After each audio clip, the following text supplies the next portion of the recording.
have no land option here. We don't have the troops. We don't have the stomach for a land war. Right. That's another thing. Don't have the stomach, right? These guys, they're fighting for survival. They're fighting for their existence, and they're also fighting in the name of Allah.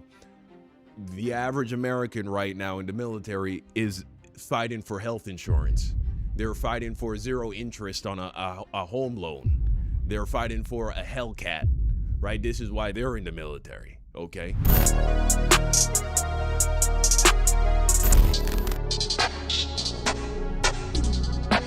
Trump must admit defeat in Iran.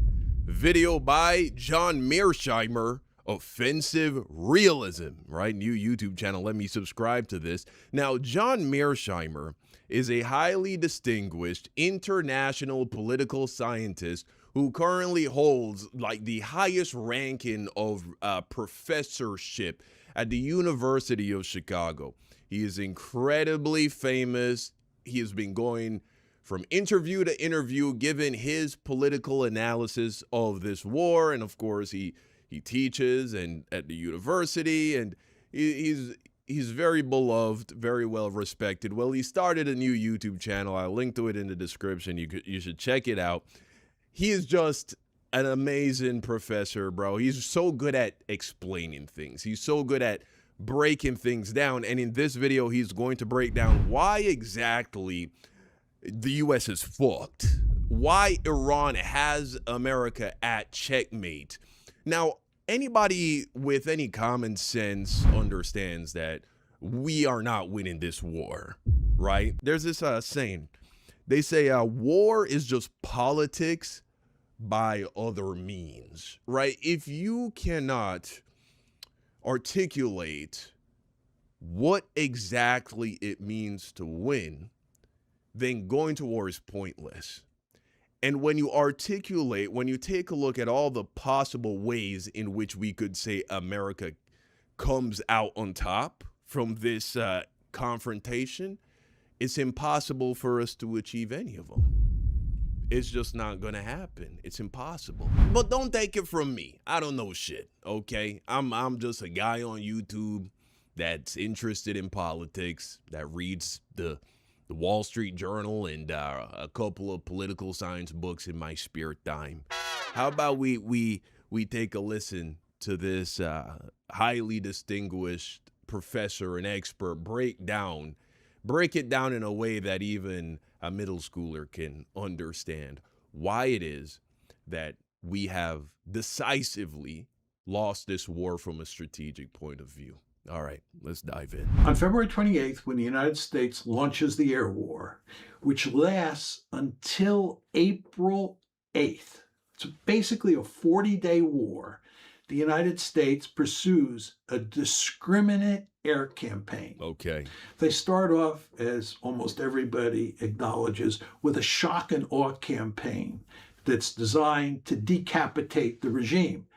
And in fact, the United States and the Israelis are successful at decapitating the regime. Right. And they clearly launch a shock and awe strategy.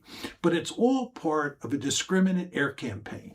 It's very important to understand that with a few exceptions, the United States and the Israelis do not hit power plants, civilian bridges, right, or oil facilities and gas facilities in Iran. Yes, now we do know that they did bomb a school filled with little children and schoolgirls. We do know that they did that.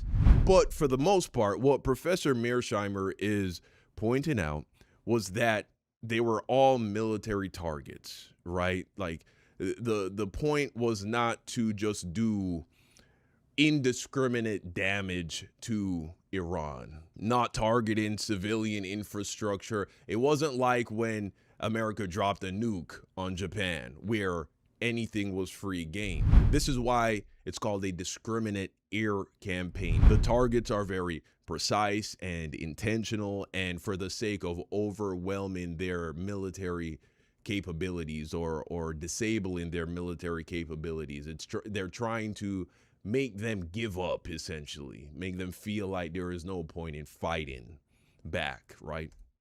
It's not an indiscriminate air campaign. It's a discriminate air campaign, and it lasts 40 days. 40 days, right? At the end of those 40 days, a ceasefire is put in place. Right. But it's very important to understand that right before the ceasefire on April 8th, President Trump was talking about putting Iran back in the Stone Age. Right. On yeah. April 7th, he said, this is on April 7th, a whole civilization will die tonight. Yeah. What a fucking psychotic madman. What a psychotic madman. What's going on here is that President Trump, over the course of the 40-day war, is beginning to think about moving from a discriminate air campaign Right. to an indiscriminate air campaign. Yeah. That's on April 7th. He makes that comment about a whole civilization. Right. Now, one thing you're going to love about how he continues to break this down is that he's actually going to reveal that these psychotic outbursts where he's saying things like we're going to send them back to the Stone Age, these genocidal statements, that there was actually some legitimacy behind it. A lot of people suspect that it's all hot air. He never meant it. He was just manipulating the markets. But if you pay close attention to what Professor Mearsheimer goes on to explain, you'll see that no, he really didn't mean that shit, but there's a very good reason why he didn't follow through with it. Dying. Okay, that's on April 7th. Then on April 8th, he switches gears, and we've seen him do this many times now. He switches gears and he says it's time for a ceasefire. Ceasefire comes on April 8th. Then there are actually negotiations. You remember when J.D. Vance went to Islamabad to talk Right. with the Iranians. This was on April 11th and April 12th about putting an end to the war. Remember, we have a ceasefire starting on April 8th. The 40-day bombing campaign has ended. And April 11th, April 12th, Vice President Vance is talking with the Iranians about ending the war. It doesn't work. The negotiations fail. The ceasefire basically remains in place. Very important to understand that. But what we do on April 13th, the following day, April 13th, is we decide to employ a naval blockade. Between April 13th and June 17th, the United States has a naval blockade Right. on the Strait of Hormuz, which is effectively a naval blockade on Iran. Right. Yeah. Then on June 17th, the United States signs the Memorandum of Understanding that I described earlier. As I told you, that was basically a surrender document. Right. This is telling you, in effect, and I'm getting a bit ahead of myself here, that the blockade did not work. So we sign on June 17th the Memorandum of Understanding with the Iranians, and it looks like we're moving to put an end to the war. Right. And the blockade, I remember when that happened, we talked about how stupid and pointless that was, because the problem with Iran closing the Strait of Hormuz was the restriction of vessels coming out of, right, the Persian Gulf with the various things that the world needs, right? 20% of the world's oil supply, yada, yada, yada. And at the very least, Iran was still getting out oil, with China being the primary consumer of that oil. And even though America is at war with Iran, one of the biggest problems this entire war has created for the current administration is that the decrease in available oil in the global market is sending up the price of energy all around the world, which is having a ripple effect, which is, of course, having an effect here back in America, but as well as in many of America's ally nations. And so this is a problem that needs to be alleviated ASAP. And by restricting Iran in an attempt to, I guess, starve them out of money because they can no longer sell their oil to China, all we would be accomplishing is putting more strain on the global oil market. And so it was a lose-lose situation. Nobody wins, because it's not like by stopping Iran from getting out their oil that all of a sudden, all the other Gulf nations would now be able to get theirs out. Iran would still be blocking them. And so it was never a winning strategy. And Iran, it would take so long for a successful blockade, to actually hurt Iran financially, to hurt them enough for it to have an effect. We're talking months, maybe even years. And so Trump didn't have months and years, right? And so it was a pointless effort. What then happens in early July is that the United States decides that it's going to violate the Memorandum of Understanding. Right, yeah. It's very important to understand that Article 5 of the Memorandum of Understanding says that Iran controls the Strait of Hormuz during the 60-day negotiating period. And you understand that once the Memorandum of Understanding is signed on June 17th, we then move into this 60-day period where the two sides are going to negotiate and deal with all those issues that are still on the table. Right. And during this 60-day period, the Memorandum of Understanding makes clear that Iran controls the Gulf. Right. But the United States decides in early July that it's going to basically violate the agreement. God fucking damn it. Bro, do you see what keeps happening, right? It's this this inability to commit. It's really an ego thing. It's really Trump who decided to go into this illegal war, wage this illegal war, despite getting so much advice saying that he shouldn't do this from military experts, right? He was told, Iran, not a nuclear imminent threat. Despite all of this, he goes in and launches this stupid war, this illegal war, and he just can't take the fact that he was losing. And he lost the moment he started the war, right? It became obvious that this was an unwinnable war very quickly, despite, I suppose, the bad intel or information he got from, supposedly the Israelis gave him this confidence that he would be able to beat Iran in a war. So he bombs for 40 days. Shit's not working. They say, hey, he said, oh, well, we'll do indiscriminate bombing now, right? We're going to send them back to the Stone Age. He's going to cover that in more detail in a little bit. But essentially, that would be a very bad idea.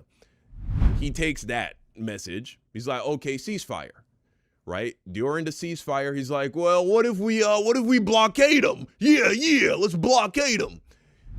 They initiate the blockade very quickly, and maybe that was just for show. Might have just been theater from the start. Maybe he knew that was not going to yield anything meaningful. But just to make it look like he's not rolling over, he initiates this blockade, right? Well, immediately after that, they signed this memorandum of understanding. Everybody starts clowning Trump. Everyone's like, oh, he lost the war. This is Iran won, right? This is complete surrender, essentially. This is strategic surrender. His fucking ego can't take it. Now he's going to backdoor the agreement, and he's going to try and fucking do some bullshit with Oman, right? And so his ego keeps getting in the way, right? But check this out. It gets even crazier when he puts the bow and tie on this, and you realize how much of a vice grip Iran has America's nuts right now. It's just gonna be mind-blowing, bro.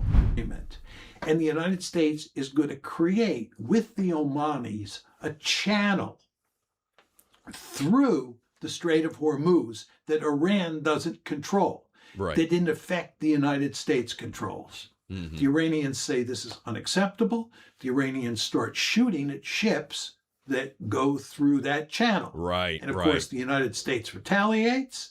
Now, Iran retaliates. Isn't it fucked up? Because if you paid attention to what they were saying on the news, they tried to make it seem as if Iran violated the agreement, the memorandum of understanding. They threw the first shot, and so the U.S. had to then retaliate.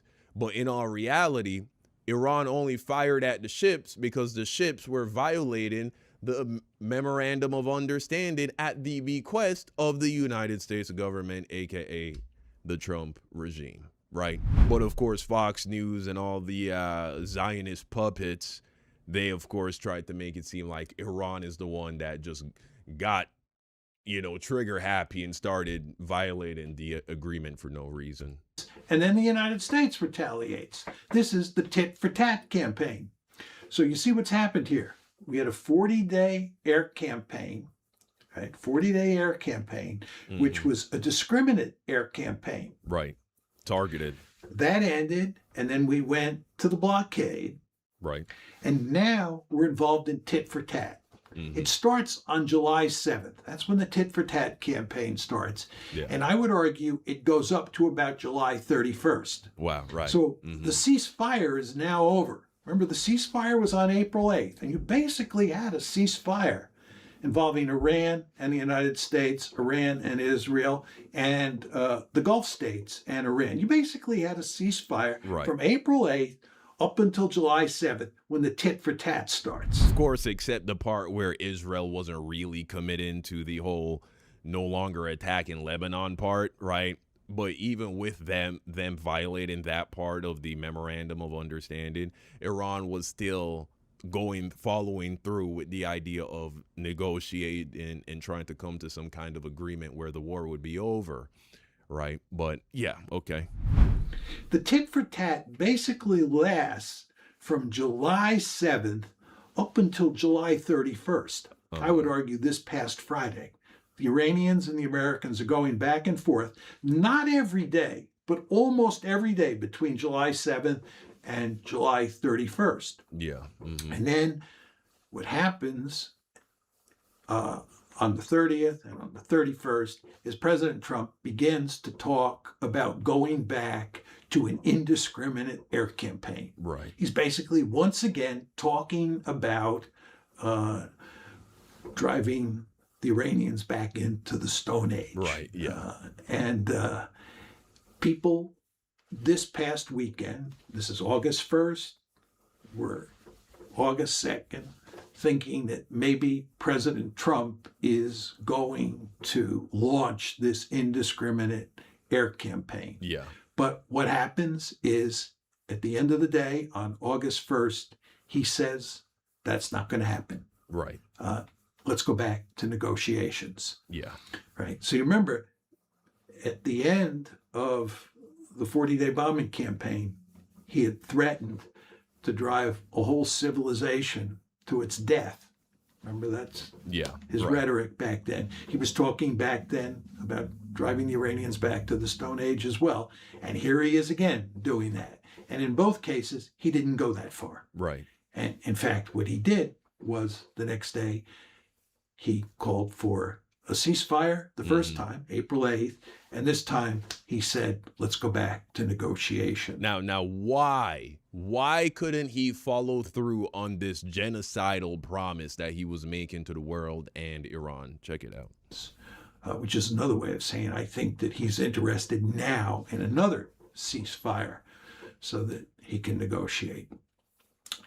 So that's my description of what happened. Right. Now, what we want to do is we want to analyze what happened, and we want to pay very careful attention to why the discriminate air campaign, the blockade, and the tit for tat all failed. Those three strategies were all failed. If you listen carefully to what I said, we went from discriminate air campaign to blockade to tit for tat. But we did not contemplate or move toward the land option, and we want to talk about why that's the case. Right. Nor did President Trump ever go to an indiscriminate air campaign. Yeah. Although he threatened it, as I tried to make clear. Why? Why didn't we put boots on the ground? Why didn't we just start bombing hospitals and bridges and schools and roads and just everything? Why didn't we do that? I want to know why he didn't do either of those two or employ either of those two strategies. Okay. So let's go to the discriminate air campaign, the 40-day campaign. Truth is, it just didn't work. There was no evidence as that campaign wore on that the Iranians were going to throw up their hands and surrender. Yeah. The shock and awe campaign, the decapitation strategy, which came at the end, came at the beginning, didn't work. Right. And we continued to bomb. Most estimates say that the United States hit over 13,000 targets. Wow. You want to think about that. This is not the Israelis. We can't get a good number for the Israelis. Of course not. But the Americans alone hit 13,000 plus targets in that 40-day campaign. Jesus. This is a strategic bombing campaign. But the Iranians were not showing any signs of quitting. Furthermore, the Iranians... Guys, which, by the way, I mean, what are the current estimates? All right, so the estimates currently are between 3,500 and 6,600 people, Iranians, have died so far in this war. Jeez, man. Jeez. Could you imagine if that number represented Americans? How infuriated everyone in this country would be? But it means nothing, because these people are brown. Iranians made it perfectly clear during that campaign that they had the ability to retaliate, and retaliate they did. And they were inflicting massive punishment on American bases in the region, on America's Gulf state allies, and on Israel itself. Right. So the Iranians were doing quite well for themselves in the fight. And all the time this is happening, people are deeply worried that if the war goes on and on and on like this, that, number one, the United States is going to run out of munitions. Right. Because we only have a limited number of offensive munitions and defensive munitions to protect ourselves, our allies, and the Israelis against incoming ballistic missiles. And that's exactly, by the way, what a lot of news outlets are saying. Reuters, they came out with an exclusive piece where apparently, according to U.S. military officials that are close to this kind of information, according to them, we are running dangerously low on all of these precision missiles, long-range precision missiles that we've been using. And the reason why that's so important is because if we run out of those missiles, well, in order to continue dropping bombs, we would need to fly planes overhead to drop the bombs.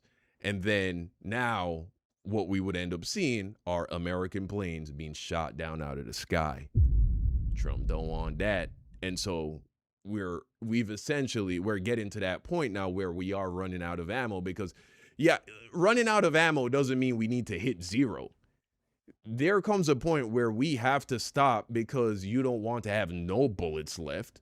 What if China starts acting funny? What if Russia starts acting funny? You know what I mean? So we have to stop long before we actually hit zero. And so Iran effectively rope-a-doped the U.S. military to that point, allowed America to blow its load.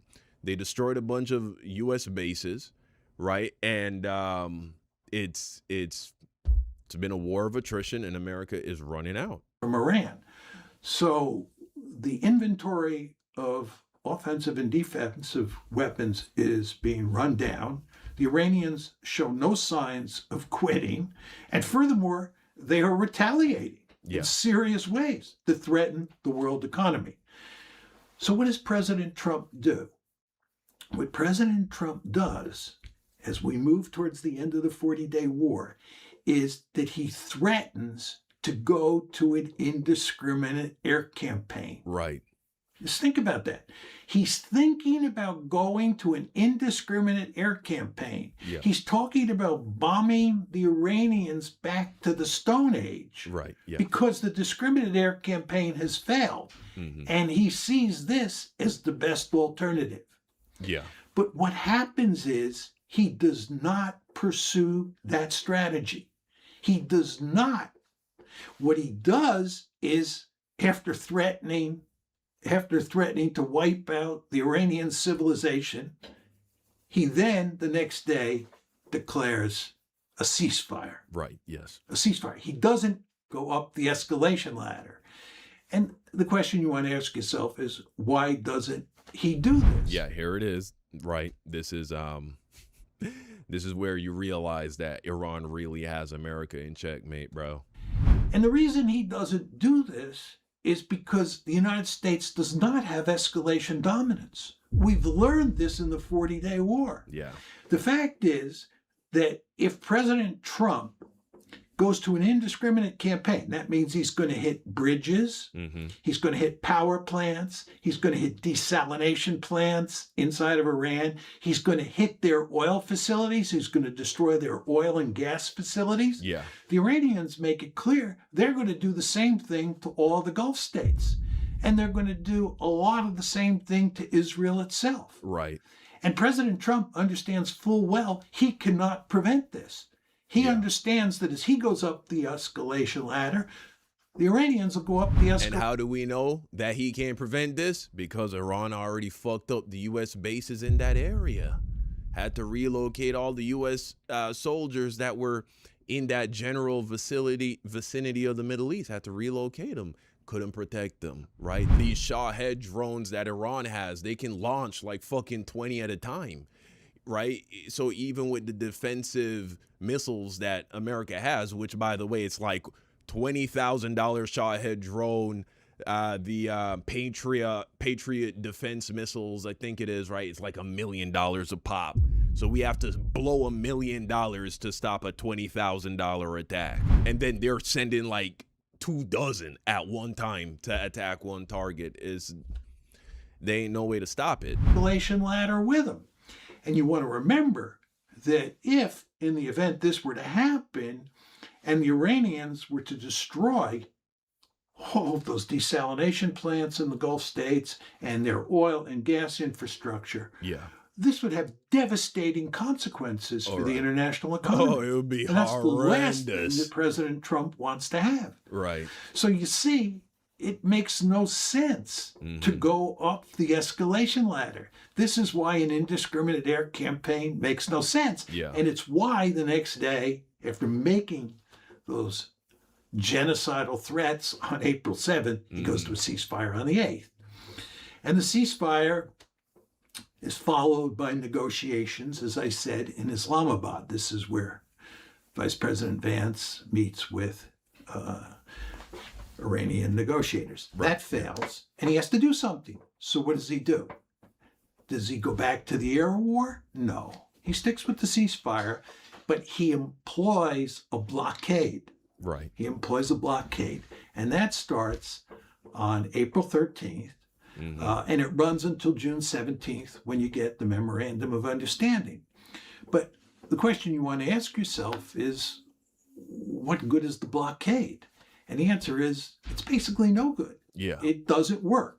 Anybody who's studied blockades understands that blockades, if they ever work, take a long time to work. Yeah. They take many, many months, if not years. Yeah, it's like when your girl's mad at you and she decides to stop talking to you and give you the silent treatment, but you can go longer. It's like, she, you know what I'm saying? She's going to come back to the negotiating table before you crack. To strangle a country the size of Iran. So it's no accident that between April 13th and June 17th, that's just a little over 2 months, we've made very little progress in causing the Iranians to throw up their hands and say, I quit. Yeah. Therefore, having failed with the air war, and that's the discriminate air campaign, being unwilling to go to an indiscriminate air campaign, Because we're not able. having failed with the blockade on June 17th, President Trump signs the Memorandum of Understanding. And as I made clear at the top of the show, that's a surrender document. Yeah. Okay. After President Trump signs that agreement, he can't bring himself He to stick to it. can't do The it. thought of the United States losing, Yeah. the thought of Donald Trump losing a war The art of the deal guy. he started to Iran is just unacceptable. Oh, yeah. So he begins he begins to challenge, to undermine the Memorandum of Understanding. Yeah. He begins to look for ways to put pressure on the Iranians, again, to get the Iranians to throw their hands up. And this is the start of the tit for tat campaign. Right. Right. It's so funny, man, because Iran sees this bullshit happening with Oman, and Iran's like, what the fuck are they doing? Are they trying to run ships through their waters for America? Fucking shoot it down, bro. Shoot down that fucking ship. What the fuck they think they doing, bro? I can't imagine what it's like being in the Iranian, like the decision making room, because they know they have Trump in checkmate, but they have to be exhausted with just the constant bombing, right? The constant attacks. Like, they want this to be over as much as anybody else, more than anybody else probably, but they understand that they have to see it through to conclusion, and they have the ability to hold America to that like fire, but it's painful to do it. It has to be. To you, as soon as the Americans established this channel in the Strait of Hormuz, contrary to what's in Article 5 of the Memorandum of Understanding, the Iranians start shooting at ships that are going through that channel. We retaliate with air attacks, and the Iranians then retaliate against us. And of course, we retaliate, they retaliate, and we're going up the escalation ladder. Right. But it's just tit for tat. And what you want to understand here is that a tit for tat air strategy is much less ambitious than that strategic bombing campaign that we waged during the first 40 days of the conflict. Right. And you just say to yourself, if that strategic bombing campaign, even though it was a discriminating bombing campaign, one that discriminated in terms of the targets, it was still a substantial bombing campaign. Yeah. 13,000 plus targets by the United States alone. Right. If that, right, couldn't bring the Iranians to their knees, why would anybody think that a tit for tat strategy is going to bring the Iranians to their knees? Yeah. And in fact, it didn't. And in fact, the tit for tat strategy was causing the United States huge problems. In fact, we were beginning to move our military assets out of the Persian Gulf back to Jordan and back to Israel. Wow. And what did the Iranians do? They started targeting Jordan. Mm-hmm. And they were doing substantial damage. It's to like, American don't fucking run. Where are you going? Nah, come bring that ass here. Bring that ass here. That's exactly. Bro, this was so fucking unnecessary. This was the dumbest war in American history, truly. military assets in Jordan, which is outside the Persian Gulf. All of this just shows you that escalation dominance, whether you're talking about the discriminate air campaign or the indiscriminate air campaign, or you're talking about tit for tat, you go up the escalation ladder in either of those three cases, and it's not clear that America wins. Yeah. In fact, it's clear to me that Iran wins. So the end result is that President Trump, late on Saturday, this is August 1st, I believe it was August 2nd, in Iran, said, I'm not going to try to bomb Iran back to the Stone Age. And what we now have to do is we have to go back to negotiations. Now, keep in mind here. Yeah, but of course, Trump, he's trying to frame it as they're begging us. Again, he always does this, right? They're begging us. He was like, I'm going to bomb them to the Stone Ages again for the second time. Oh, I was going to do it, but then they called me. They're begging for us to make a deal. I know they keep saying that we're not even talking. No one's trying to make a deal. They're lying. They want a deal. Trying to preserve the illusion that he is still in control, that he's winning this war. And his base is eating it up, though. The Fox News watchers, they are just like hypnotized, bro. There were two strategies that we never employed. We never employed the indiscriminate air campaign, number one. And I explained why that was the case. Right. We do not have escalation dominance Uh-huh. as you go up the escalation ladder to that level. Right. And then we did not pursue a land campaign. And let me Yes. say a few words about Right. This is also very interesting. Why didn't we put boots on the ground, right? that.